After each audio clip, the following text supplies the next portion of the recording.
Welcome to Rhyme and Reason, hosted by Dr. Barry. Today, Barry welcomes Florida State Representative Mike Gottlieb. And now, here's Dr. Barry Ryman. Episode Mother Effin' 10. Episode number 10 is on its way to production here. We're so excited. This has been a journey, that, well, if I'm being honest, I didn't think we'd make it this far, but we have. And I say we because I had a co-host who's, from what I'm understanding now after speaking with Zach off the air, that it might just be on hold, that he might not be done with the show, that there was some work stuff that came up. And so I'm literally going to talk to myself for a minute or two. But I can't wait to bring on a dear friend of mine, Mike Gottlieb, who is our state representative here in Florida.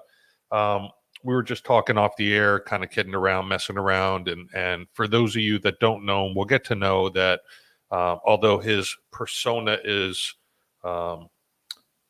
super proper, okay, he's a politician.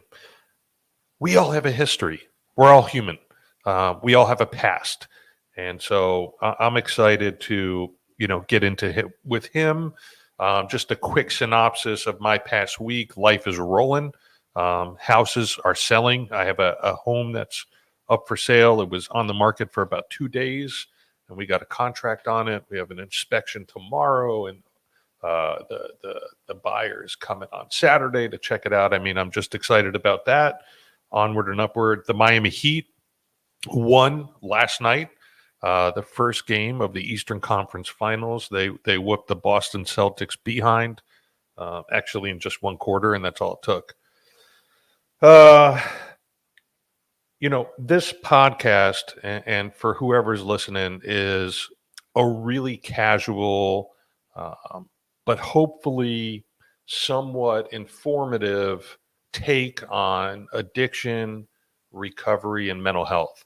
And there's just been, in my opinion, and actually in the literature, just a crazy increase in substance use disorder and the amount of people who are overdosing over the past 2 years, ever since COVID happened, that, we would love to have this opportunity to just inform all the viewers and listeners that if you know someone who is struggling, if you are struggling yourself, we really want to be here for you.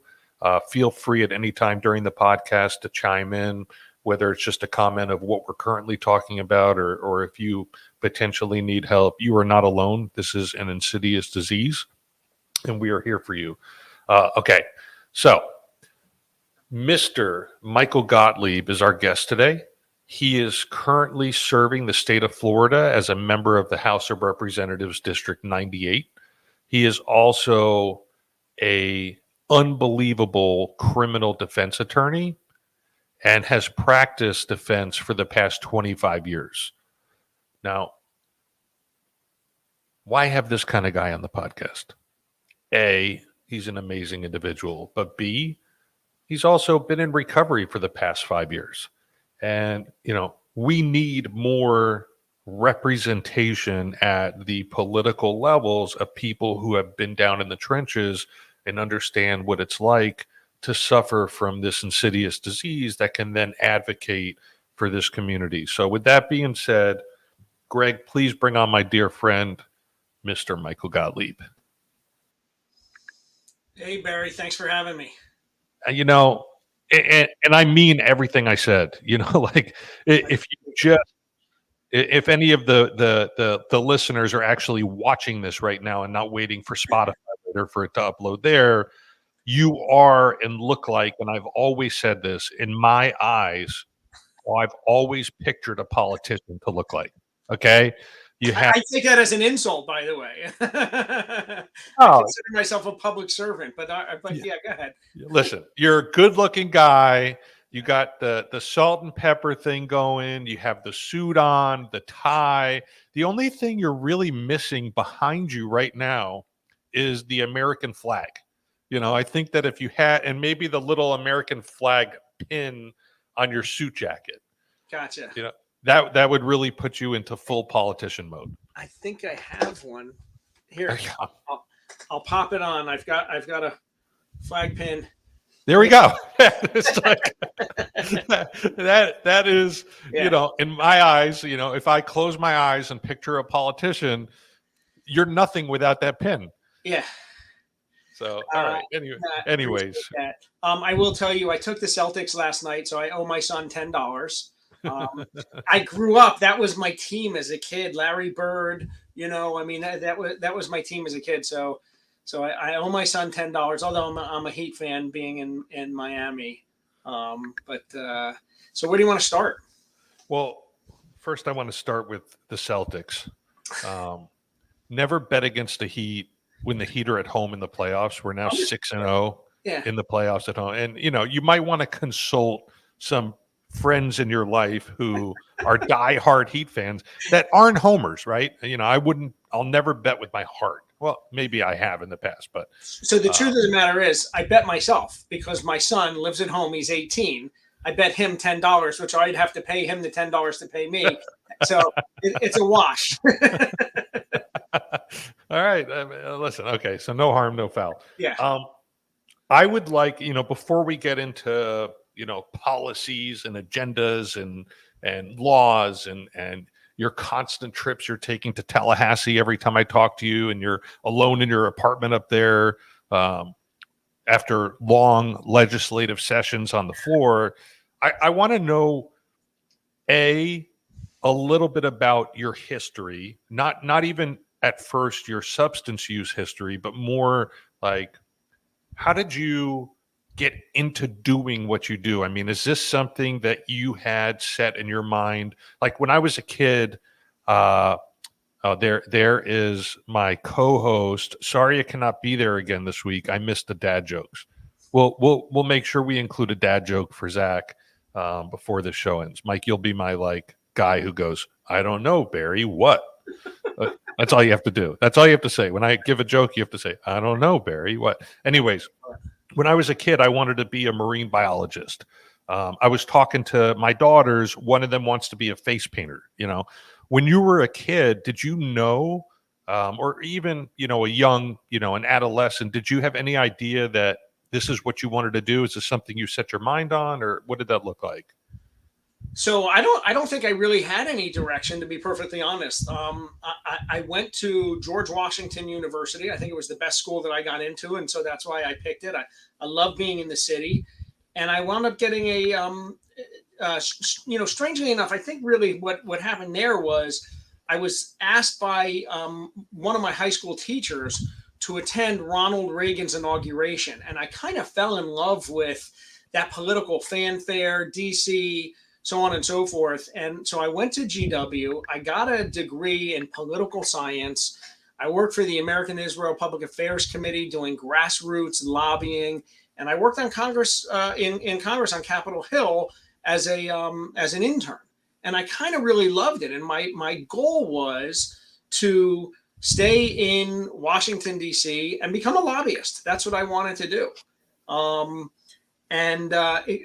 In all honesty, that's where just to sort of dovetail this into my history, that's where my drinking took place. I mean, Washington's a hard drinking town. I fell in love with vodka. It was my first mistress. I used to, back in the day, I drank Absolute. That's what in the early 90s, what we drank was Absolute. That was the shit, right? Yeah. The clear bottle with the blue writing. 100%. So, my family had some financial troubles in 1988. My father was in the clothing business his whole life. And the advice that he gave to me, because he was having to push the reset button, was go get a law degree. Don't stay in DC, come home, get a law degree. So I came home, I went to Nova University, which is a local school here in Fort Lauderdale. And I absolutely hated law school. It was too much school, too much education. And so for my final semester, I said, I'm not going to school. I'm going to do a clinical program with the public defender's office. And back then they used to give us as interns trials. And my first trial was a second offense DUI. The guy was guilty. He shit his pants. And I took the case to trial, and I got a not guilty verdict. And it was the most amazing feeling, like being able to, save this guy. And then they gave me a second trial, which was a kid who got arrested in his own house for resisting arrest without violence. Also, what my supervisors felt was a guilty verdict, and I got a not guilty. And back then, Dana Carvey, I think, had a skit on Saturday Night Live where they would say something and then they would say not. And they started calling me Guilty Gottlieb Not, because they were supposed to be guilty verdicts. And I fell in love with criminal defense. And I graduated law school in 92, joined the public defender's office in 93, and was a public defender from 93 to 96. And then been on my own ever since as a private criminal defense attorney. This is my 30th year. Actually, and I missed that when you, Greg, and I went over it, so I apologize. It's 30 years. You guys put 25. Apparently, I need to change my bio on Facebook. Yes. And then, as you said, 5 years ago, I got sober. And so my midlife crisis was not to go out and buy a yacht or a Ferrari, but it was to get back to, my roots in policy and public service. And I literally just decided on a Sunday night, I'm going to run for public office. That Monday, my state representative resigned. And by Thursday, I had filed, was in the race. And that was 2018. And I got sober in 17. And I won that election. So, that's kind of what brought me back to public service and where I stand now. What an incredible story. There's a few things that stuck out to me. First was the Absolute vodka. Didn't they start adding like flavors to it, like Absolute vanilla and Absolute and I'll be upfront. I was never a huge drinker. For me, I would take a bunch of pills and then I could have one drink and be blackout, just because of the pills I was taking. But, life was different back then. You came up and what I believe was a really interesting time here in South Florida, especially the things that were happening here. And we'll get into, I want to bring up the pain pill clinics for a minute, right? I was already in recovery. I've been in recovery since 1996. I believe when you finished becoming a public defender. Were you with Howard Finkelstein? Yeah, well, Al Schreiber was my first public defender. My first and only. Howard was never the public defender while I was there, but he was one of my supervisors. He swore me in. He gave me my badge and got me started. Okay, so back in what year was the pill mills? Had to be like 2007, 2006? Yeah, somewhere in that range, probably, yeah. Where we live here in Broward County, there were at one point in time more pain clinics than there were McDonald's. And it was, and I'm going to take us back even more a little bit, just on my theory of how this opioid epidemic really turned to mainstream Weston type neighborhoods of South Florida. Like when I got clean in 96, needles were not sexy. Okay.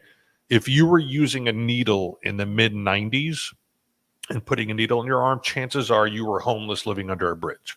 Okay. There was no, the movie Train Spotting came out like in, I think 96, 97, which kind of glorified the needles a little bit, but it wasn't like as it turned into in the early to mid 2000s. And my theory is this, and you can tell me if you agree or disagree and we could discuss. These pain clinics popped up and it was insane. Okay. All you needed was an MRI showing you had some type of issue with your back or your neck or whatever. And they would have these mobile MRI machines that they used to park outside of nightclubs. And you could go into these mobile MRI machines in these trucks and pay X amount of hundreds of dollars and come out with your MRI. And then you would get in line at this pain clinic and you would show your MRI and you would get prescribed 90 oxycodone, 180s, which is 90. like, I had clients that had 800 a month or 1600 a month. 90 okay. was preschool for these guys. All right. So, and they would go to multiple pain, and there were these dealers who would have hire what we would call mules that they would pay, because it was all cash, right? And they had VIP lines that you could spend $500 to get in the VIP line, which you could go right to the front of the line. There were armed security officers outside these pain clinics, and there were these addicts, right? Just like you and I, that were lined up for hours on end at these different pain clinics that were advertising in the back of New Times, which was kind of that paper down here, right? And all of these cars, they would have Kentucky license plates and Missouri license plates and Arkansas and Alabama, because people were flocking in droves to come to Broward County to get to these pain clinics to get on these pills. They had a documentary that came out on YouTube. It was called Oxycontin Express. And the Oxycontin Express was really a flight that would leave Kentucky or that area that people would literally just take to come down to get their pills to fly back. And it was, and that it is a really powerful documentary. So you have all these kids from suburbia that are now getting onto these oxys, and they all had this controlled release tab on them. And the only way to really use these was to crush them and either smoke them, snort them, or inject them. And the injecting process would hit you a lot faster than the smoking or the snorting. So you had, again, these kids, and I call them kids because they were 17, 18, 19 years old, that were getting on these oxys. And it's really like synthetic heroin. And you had these pills were going for $5 a pop at the time. This was before the shutdown. And so America was literally getting hooked on these oxys through Purdue Pharma. Yeah, no doubt. Right? And 100%. But I didn't see kids. I mean, there were kids, but I saw full-grown adults in their 40s and their 50s as well. I mean, because it was legal. So, it wasn't like marijuana, which was illegal and still sort of taboo, or cocaine, which was illegal. You could just go and get the pills. And so it didn't have that same stigma, if you will, that the illegal drugs have. Correct. And so you have these kids, adults, grandparents. I mean, it's literally, you're right. It's all ages. And I use kids in no uncertain term other than people who you wouldn't normally see going to Opelika in Miami to cop heroin. Right. Okay. That's what it comes down to. No, so you have these people who come from good families, who are monetarily okay, middle class, upper class, and the quote unquote stereotype of a person you wouldn't picture going to cop heroin from Flacco on the corner.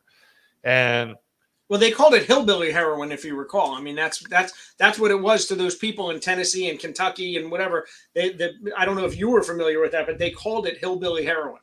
Correct. Yep. Yeah. I've definitely heard that term. Okay. So now you have literally, 10% of America that's now hooked on these really, really, really strong opioids. And then the government comes in, and what do? They come in and they finally crack down on all these pain clinics. And what they weren't thinking about when that happened was the supply they're now cutting off to people who are now what we call substance dependent on these medications. And and I know from being familiar with addiction and the disease of addiction and different substances, that if you just stop those cold turkey, what happens? Oh, I mean, the withdrawal is insane. I mean,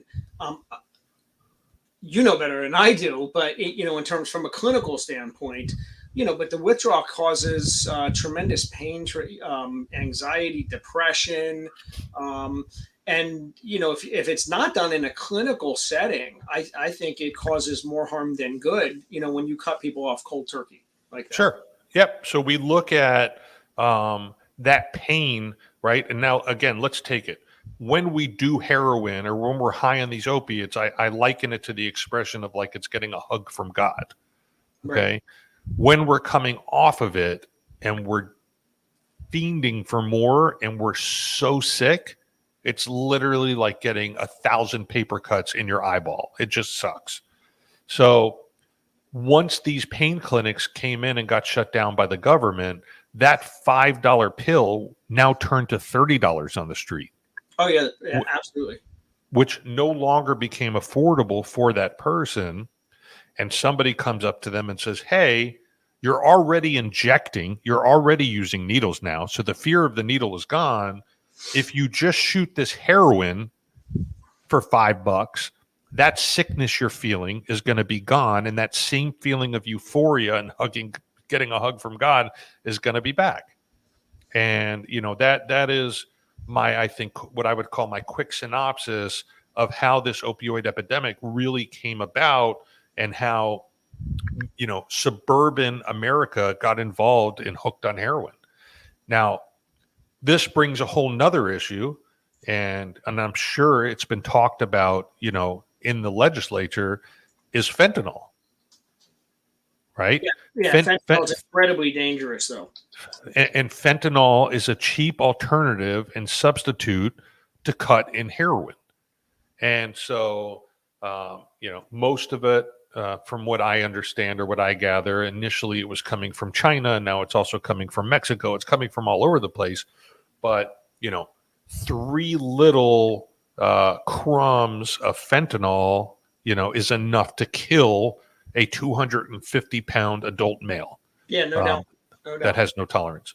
So what has gotten even scarier today is that not only are they cutting heroin with fentanyl, or people are doing pure fentanyl, but they're now lacing marijuana and cocaine with fentanyl. Right. Which there was a story down here. It really makes no sense. I mean, why would you put fentanyl in marijuana? I personally feel, and I know a lot of other people do, that's other governments' way of sabotaging the United States. It's a chemical warfare, if you will, on the United States. A lot of people feel that way. Okay, so it doesn't make any sense to me. A couple months ago, there was a story that occurred here in Wilton Manors, and I don't know if you remember this, but there were spring breakers here from West Point Academy, right? Which were cadets that it's spring break. They're going to get a little bit of cocaine. They're going to hang out at their Airbnb that they rented, and they're going to party. And they all overdosed. All of them. It was all fentanyl. It was all laced with fentanyl. Correct. It was just cocaine. They had no idea. They had no idea that it was fentanyl laced cocaine. And just to interject real quick, we had an opportunity as a legislature. Okay, we had so right now in the state of Florida, a fentanyl test strip is considered paraphernalia and is illegal to possess. We had an opportunity as a legislature, okay, to make those test strips legal so that, kind of like a needle exchange, if you would, so you could test your drugs, because you're not going to stop the people from using the drugs. So you could test your cocaine, make sure it's not laced with fentanyl so you don't overdose, die, go to the hospital, so on and so forth.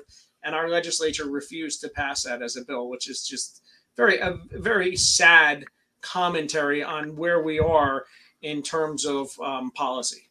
Can I ask you, because to me, that is more shocking than the third quarter that the Heat put together last night. Okay. Can I ask you, why in the world would they view fentanyl test strips as paraphernalia and make it illegal?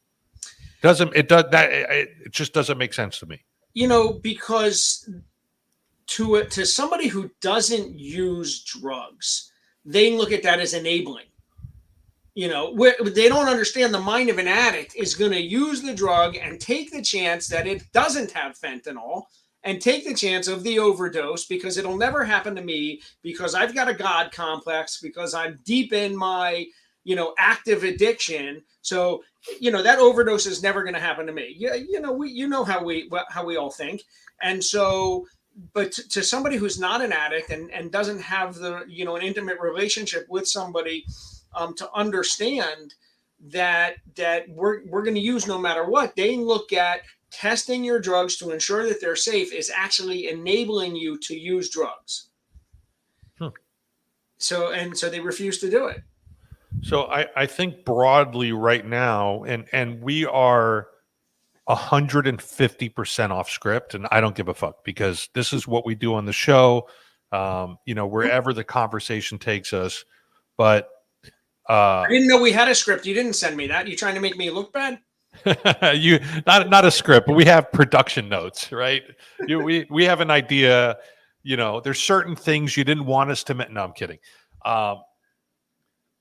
Broadly, right now, what we are really discussing is harm reduction. Right. Okay. Right. And there's tons of harm reduction initiatives that differ from state to state. Okay. If we look at Oregon, the state of Oregon, and I don't know if you're familiar with this, Representative Gottlieb, but in Oregon, they have decriminalized all drugs, cocaine, heroin, anything and any drug is now decriminalized. There are also safe injection sites where you can go in and use your substances under the guise of a medical professional who is there with fentanyl test strips.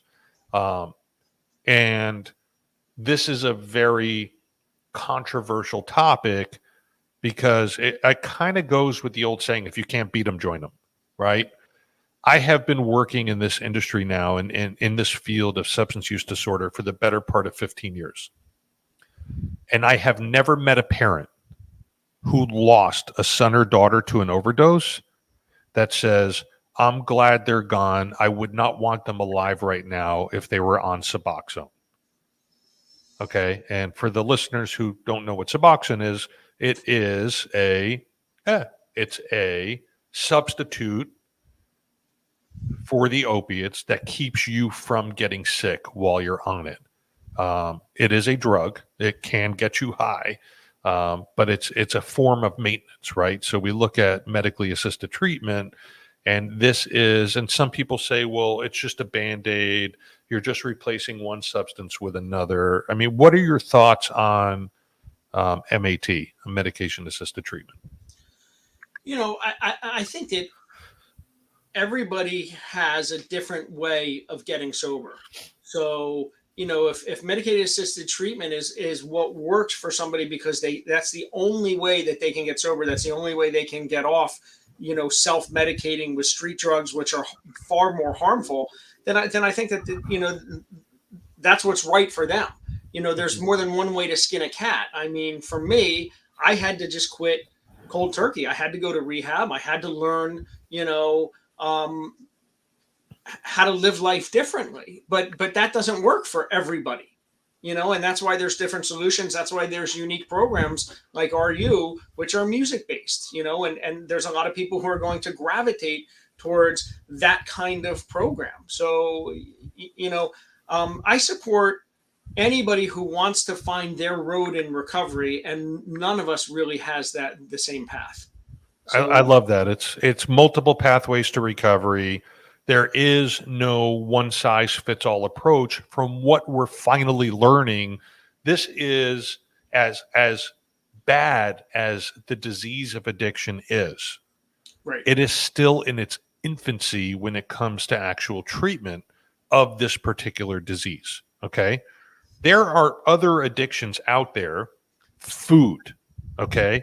Yeah. In my opinion, food addiction, anorexia, bulimia, any type of eating disorder, in my opinion, and again, this is just my opinion, is one of the hardest addictions to maintain because you have to eat.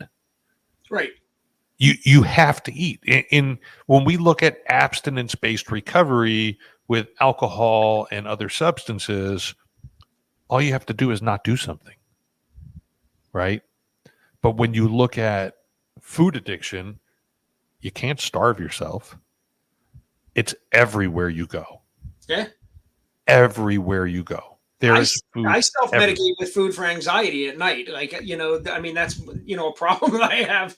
Not that I have an eating disorder, but when I get anxious at night thinking about what's coming up the next day, it's almost like I'm high. I stand in the pantry and just gobble down food. I mean, it's like crazy. Or stand in front of the fridge, or I get up every 15 minutes, as if it's, You're a nosher? Yeah. Yeah, You're more like, than that. I mean, yeah, it's really insane. The amount of food that I'll eat sometimes at night is just crazy. and it's the worst time to eat. Yeah. Milagros has been commenting this is true for addiction and so many other issues that there's not a one size fits all. Yeah. And I think what's been wrong, and listen, I'm going to tell you flat out the way I've recovered. My own journey has been an abstinence-based journey. Okay. I have not touched a drink or a drug. Next month will be 26 years in a row. That Okay. includes weekends? That includes what? Weekends. That includes weekends and holidays and leap years. I have not touched a substance. On June 19th, 1996 was the day I surrendered. Today is the 18th. So in almost 1 month from today, it'll be 26 years. Wow. And that's what's worked for me. But who the fuck am I? Okay. Yeah. Like they had and still have the original form of medication assisted treatment that most people who are listening would be familiar with is methadone maintenance. Right. And anytime I think of a methadone clinic, my head typically goes right to New York City and getting online at 4:30 in the morning for your dose of methadone. But the concept behind it was it is taking the risk, the disease factor risk away, that you're not on the street sharing dirty needles. Okay. Yeah, Methadone happens to be the strongest drug on the planet. Okay. Methadone is, in my opinion, the devil. It literally gets into your bones. It is one hell of a drug to try to get off of. The detox process from methadone itself could take weeks, if not months. Okay. However, the benefits of Joe Blow, who has lost everything due to his heroin use, of now just having to get up at 4 a.m. to take his dose of methadone, and now he can go to work and become a productive member of society. For that person, it works. Listen, I'd like to see microdosing with psilocybin. There's been a lot of studies, and I don't know if you would support that or not, but there's a lot of studies. What's the athlete? You'll know, because the basketball player, Lamar Odom, got sober by allegedly going into South America and microdosed with psilocybin. I think there's and that's medicated assisted treatment. That's so. The problem in America. There's ayahuasca. I don't even know. I've heard of that. I don't know what it is. Ayahuasca, you can get it like in Mexico and Costa Rica. It's like this out-of-body, there's... Yes, go ahead. I'm sorry. The problem that we have in America, and I think what you're talking about with methadone, is it's made and sold by a drug company. So they're going to push it over other forms. They're either pushing the pill that you're addicted to, or they're pushing the treatment for the pill that you're addicted to. Because like you're saying, Oregon might be the first state in the union that's gone, and fully decriminalized all substances. But if you look at European countries, they've done that a long time ago and had great success in controlling not just their drug use, but their crime rate and their disease, a lot of disease mitigation as well. Because as you know, sharing needles is dangerous, not just because of overdose, but it also helps to spread certain diseases. So, there's a lot more that we could be doing as a country in terms of policy. But unfortunately, we have too many special interests that really control the direction of good policy. So Florida has, over the past, how long has it been? A year or 2 years?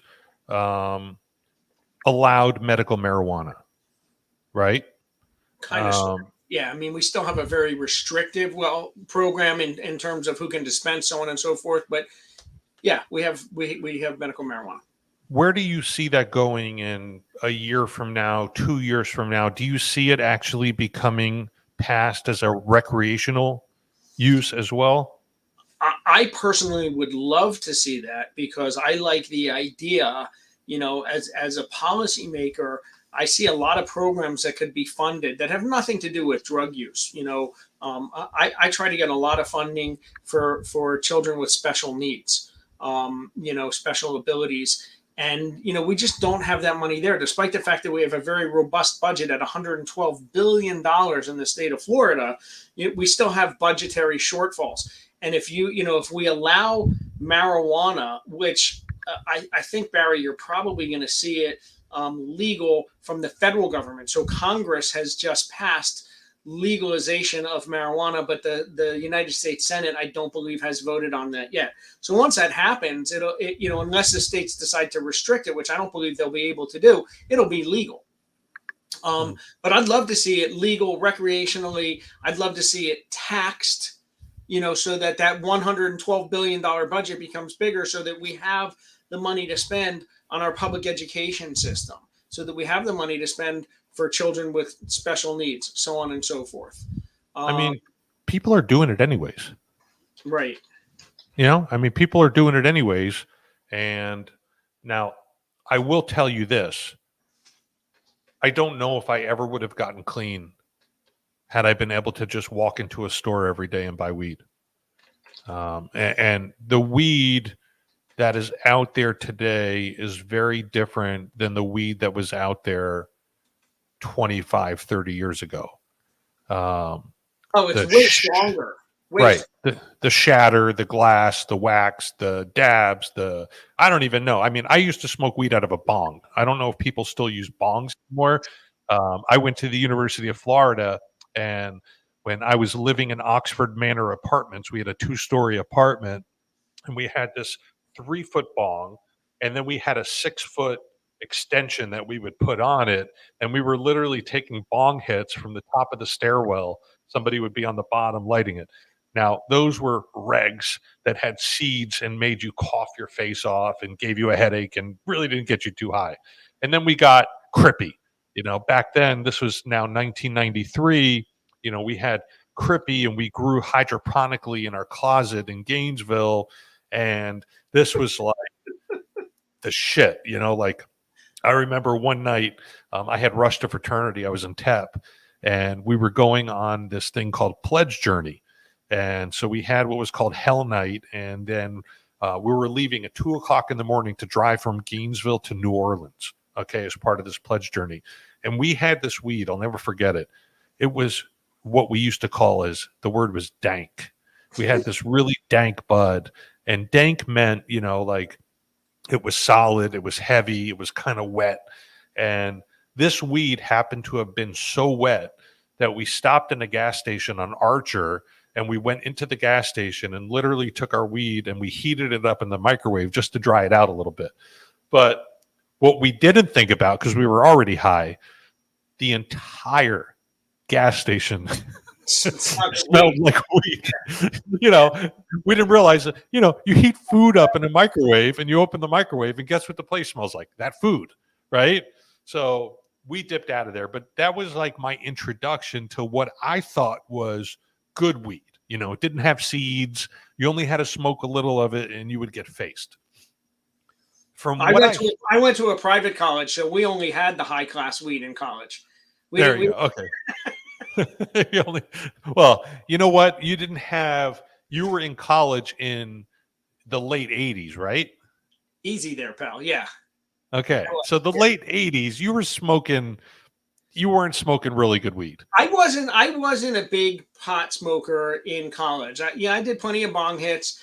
And then literally when I graduated and I was a public defender for probably 12 or 15 years, I was a daily marijuana smoker, but joints. I just preferred, holding the joint, smoking a joint, letting it burn. That was my thing back then. Got it. Okay. Yeah. So tell me what brought you to your bottom? Uh, so I was drinking hard. Hard. There were some dry goods involved that enabled me to drink, significantly harder. And my bottom is for me truly a very tragic story. My wife and kids went down to the Keys for a week or a weekend. I don't recall what it was, and I was home alone, which was not a good place for me to be. And it was June 20, like June 24th, 5th, 6th, 7th, somewhere around there. And they were coming home on June 27th because it was the anniversary of my wife's mother's passing, and her in-laws were coming in. Her aunt and uncle were coming in from Jersey, and everybody was going to, do a celebration of life, for my wife's mother. And she called me and said, we're on our way home. I couldn't talk. I was home alone for the weekend, and I was incapable of having a conversation. I had gone through, somewhere in the range of, 3 handles of maybe 4 handles of Tito's, and I was out of my mind. And, my wife knew that I had a drinking problem. I was drinking way too much, and there were many times that I blew off work, stayed home. I never worked drunk, never worked high, never worked drunk. But I would blow it off, and I would get my, somebody else to cover for me. And I missed plenty of kids' activities and other stuff, personally. But this was really an insult to my wife. And if, you really have to understand my full story, which was my wife and I got married when we knew her mom was sick. And the day that we got married, her mom died, so Oh my God. we advanced our wedding. We were set for December, and we got married in August, and her mom died literally 12 hours later. So it was a beautiful thing that we did so that her mom could see us get married. And so, here I was, 15 years later, to add that kind of insult that, her family's coming to sort of do a celebration of life. And here I am completely shit-faced. And to do it in front of, my kids who were in their early teens, when you hurt your kids like that, and I'm sure that other people have harmed their kids in different ways, but the psychological scars that I left on them had a profound impact on me. And we were literally set the next day to go to the Bahamas, and it was unusually cool. My family let me go. I signed a contract that night, that I'll stop using forever, and if I use again, I'll give everything to my wife. It was the dumbest thing. I literally, while they were sleeping, tore the contract up because I was still, completely messed up. And when we were in the Bahamas, I remember it was like, I don't know, 73 degrees. It was a beautiful day. We're taking the transport from the airport to the hotel, 20-mile-per-hour winds. And I'm the only one on the bus dripping in sweat, stinking, and I was embarrassed, for my family. Here I am checking into this, high rent hotel, and I've got a full chest of sweat, and it's 70 degrees and a 20-mile-per-hour wind. It was just, and my kids are looking at me, and they're embarrassed to be with their father, and they didn't even want me coming, and so for me, that was my bottom. And it took me 12 days to eventually get up the nerve to go to rehab. It hurt my ego, and I was so afraid I was going to lose my business and my practice. And, because the only thing that mattered to me, was money. I got to keep earning the money, and I was afraid of everything. And just, so I had to go away and surrender. You brought something up, and I had the privilege, to help you at your low point. Yeah. And what I took from that whole process was how the disappointment from your daughter Oh, in God. particular, okay? Not your son, She didn't talk to me but for months. in particular your daughter, the disappointment, how this girl who called you daddy, this girl who grew up before your eyes, this girl who happens to be at school right now at Wash U, is that right? Yeah. Okay. And I could see you getting a little emotional right Yeah, now. it's listen, And listen, that's okay. We want raw. All right. it's This is not yeah. So this is, and I saw firsthand how her disappointment affected you, but that way it affected you became your prime motivation Yeah. to not go back to where you were. Yeah. Okay. And we had many of discussions, many nights on how that affected you, which brings me to a topic of when we're in our active addiction, we don't understand or even realize the impact we have on our loved ones. I Okay. didn't realize my kids knew that I was drinking. I didn't know that they realized in any way, shape, or form that I had any kind of substance abuse problem. Yet it was evident. I mean, it was so yeah, I didn't get it. And by the way, my son at that time, I've lost 40 pounds since then.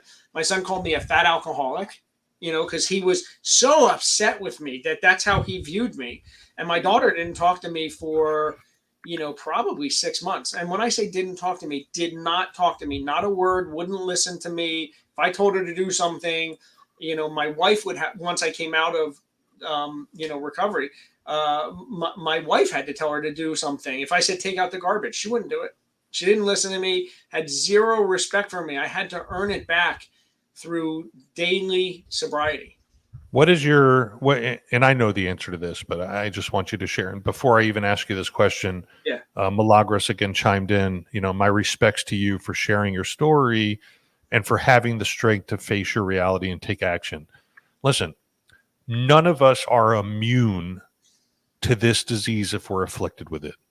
I don't care where you come from, what your socioeconomic status is, how many letters you have behind your name, how many people's lives you've impacted professionally, on a political level. At the core, we are all human. Yep. We all have a story. Okay. There is no shame when we discuss our stories. Okay. Just want to put that out there. But what is your relationship like today with your daughter? No, I think she likes me better than my wife right now. So you've moved up ranks. Oh yeah. No, I've listen, I've put in the work. I don't go to meetings as often as I should. I'm too busy with the two jobs, and that's a horrible thing to say. I don't make the time. Hold on. You do a lot of stuff right, okay? Yeah. You call your sponsor every day religiously. Yeah. Pat yourself on the back. Okay. No, yeah, but I actually enjoy meetings, and I'm going to tell you something. What you were just saying about there's no shame in whatever. One of the beautiful things that I have now as a criminal defense lawyer, a great majority of my clients have a substance abuse problem, and when I preach to them, how they need to live their lives and get sober and this, that, and the other.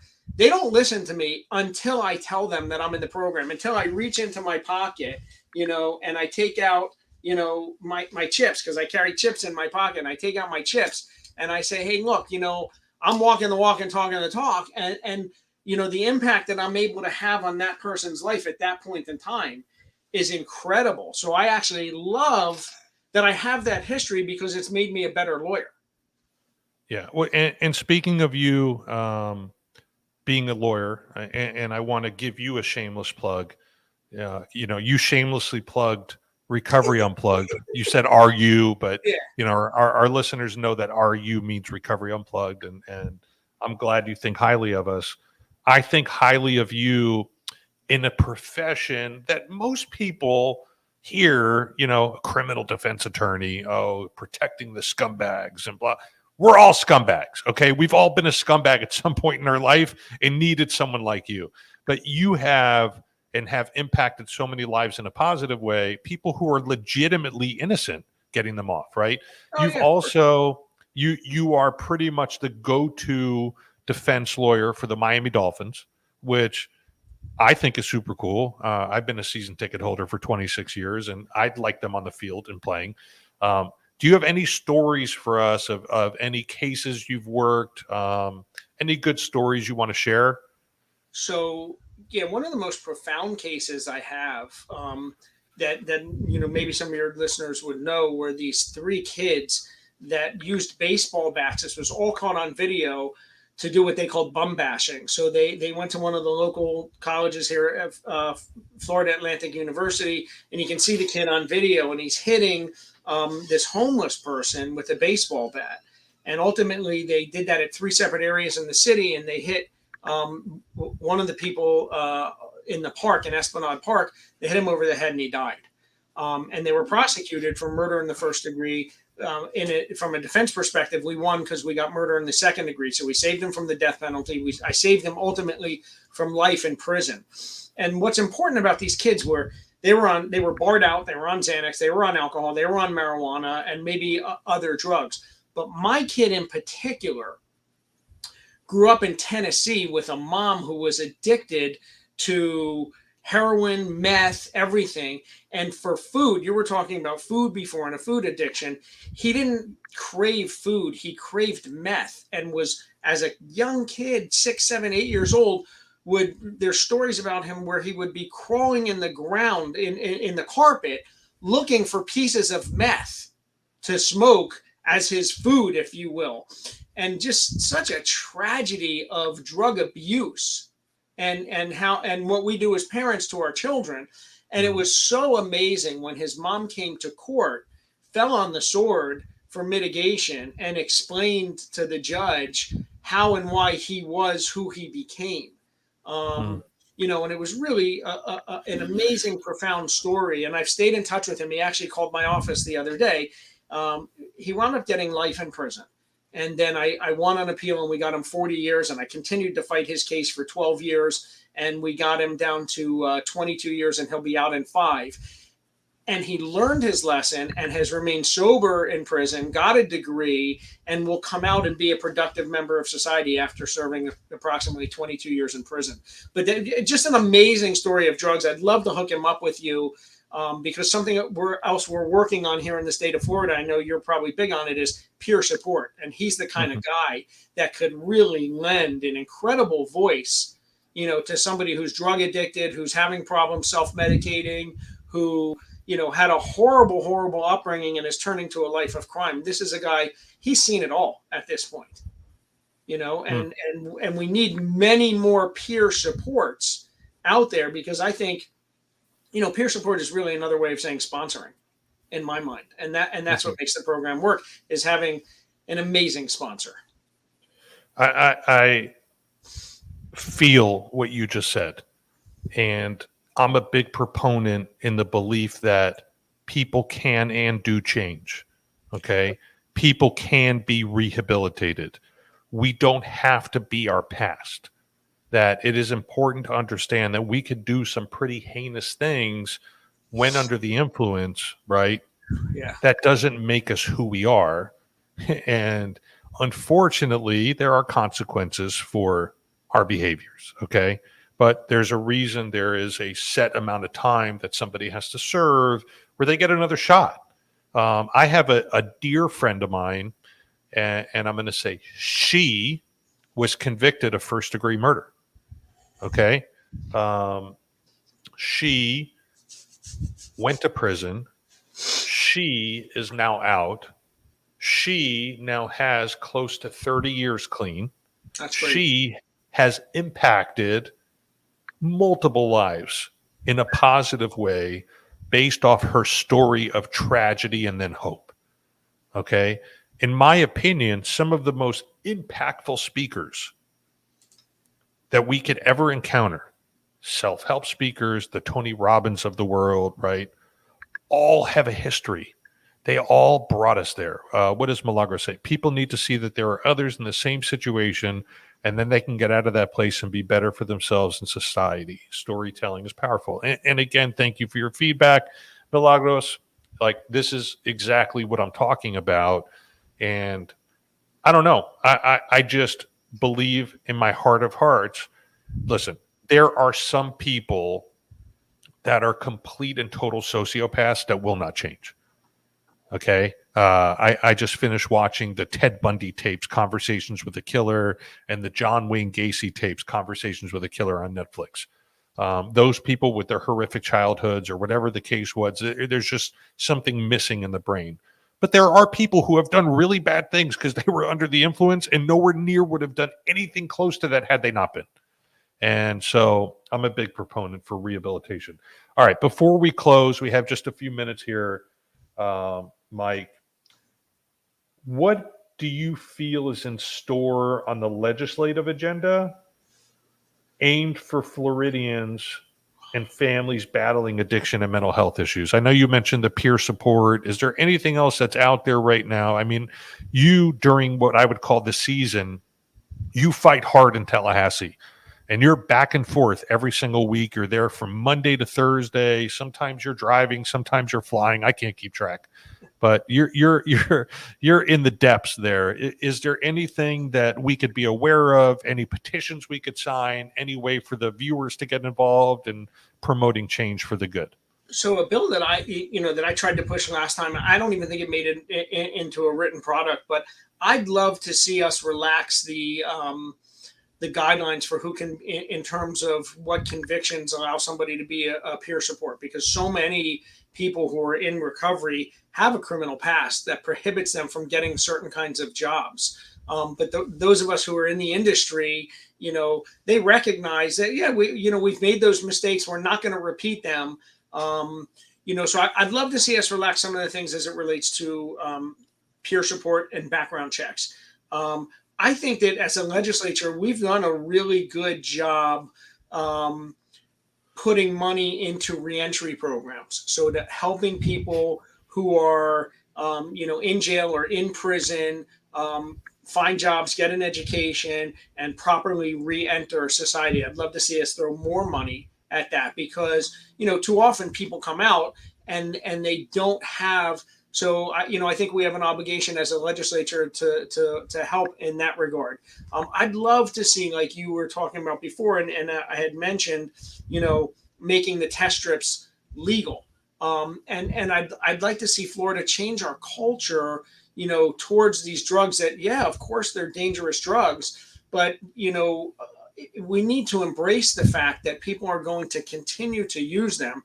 And if we do it in a much more controlled setting, it's going to have less of a strain on our hospitals, less of a strain on our jails. An ounce of prevention is worth a pound of cure. And we still don't have that in our heads as a legislative body. And so I'd like to see changes like that come about. I don't have any particular policy cues in mind right now, but I think you guys have shared either both of my emails or even my cell. If somebody wants to reach out to me, I'm happy to help them in any way. And if they have a legislative idea, bring it to me. I'd love to share, somebody else's legislative idea and put it into works and work it, and let it pass. I'd be remiss if I didn't bring up my friend Allie Kessler. And she was here last night. Was she really? Yeah, she was in my office last night. I'm going to help her work. And there's something going. I'll be out of town Saturday. I'll probably be in the Keys, but she's doing something Saturday to honor Grayson's life in Plantation. Yes, and just a quick synopsis. Allie, the father of her child was and sending these menacing messages, and all the red flags were there. And she went to the courts to petition for full custody to get him taken away, blah, blah, blah, blah, blah. And he murdered himself and her child. And, it was all these damning text messages that he was sending to her. And so, when you were talking about passing things in Florida, and she's made great strides in the passing of Grayson's Law, but I just wanted to bring that up. Lastly, before we close, I just want to say to Michael, keep fighting, man. Keep doing what you're doing, because you're really doing a stellar job. We need more Mike Gottliebs out there advocating for people in recovery. And I'm going to leave you with a dad joke, because I promised Zach that I would throw it in. And so what you're supposed to say, right, Mike? You're supposed to say, I'm ready. no. You're supposed to say, no, Barry, tell me. Okay. Why did the orange go to the doctor? I don't know, Barry. Tell me. He wasn't peeling well. Why did the cookie go to the doctor? I don't know, Barry. Tell me. He was feeling crummy. Boom. Again, thank you. Thank you to our listeners. Thank you to Paula, who's our number one fan. She said this, as always, was great. Keep up the awesome work. We need you. And Evan's chiming in great information and transparency into what we battle every day. Evan Radke with Nashville, Tennessee. He's a hell of a golfer. Okay. Thank you again, Mike. See you, Barry.